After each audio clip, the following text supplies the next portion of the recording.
大家好，我是超子。今天用豆腐皮和粉丝做一道好吃的，简单易做，开胃又下饭。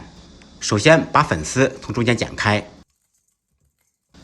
加入冷水浸泡10分钟左右。粉丝用冷水浸泡，吃着更筋道。利用这个时间处理其他的食材。豆腐皮用手卷起来，切成半厘米宽的长条。切好以后放入碗中备用。韭菜洗净切碎，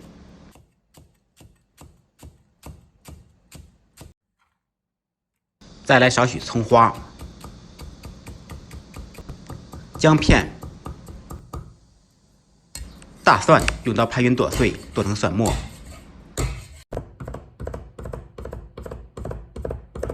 5毛钱的五花肉切成薄片。肉不用放太多，主要是借一下它的香味。起锅加入清水，开大火把水烧开，放入1小勺盐，半勺小苏打。先把切好的豆腐皮焯下水，放盐可以入一下底味。放小苏打煮的豆腐皮，口感吃起来更加柔软爽滑。在锅中煮1分钟左右。再次开锅以后，把豆腐皮捞出。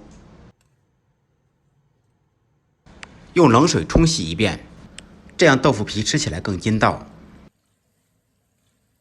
起锅，锅烧热，放入少许油。热锅凉油，放入五花肉片，先把五花肉的油脂炒出。炒变色以后，放入姜片、葱花，爆出香味。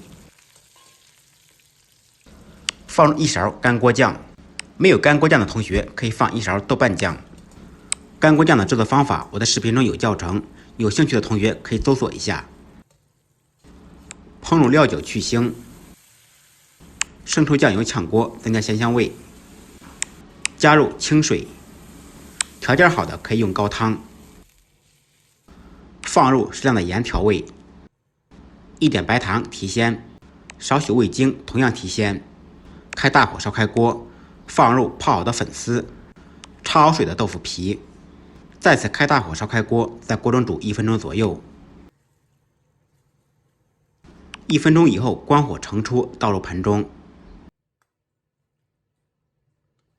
撒少许蒜末。锅中做少许葱油，放入少许花椒油。葱油和花椒油的制作方法可以在我主页搜索。油热以后浇在蒜末上面，呲一下香味就出来了。撒上切好的韭菜末。一道非常好吃下饭的红焖豆腐皮就做好了，简单的家常菜，不一样的味道。感谢朋友们的支持点赞，再忙再累记得按时吃饭。下期视频见，拜拜。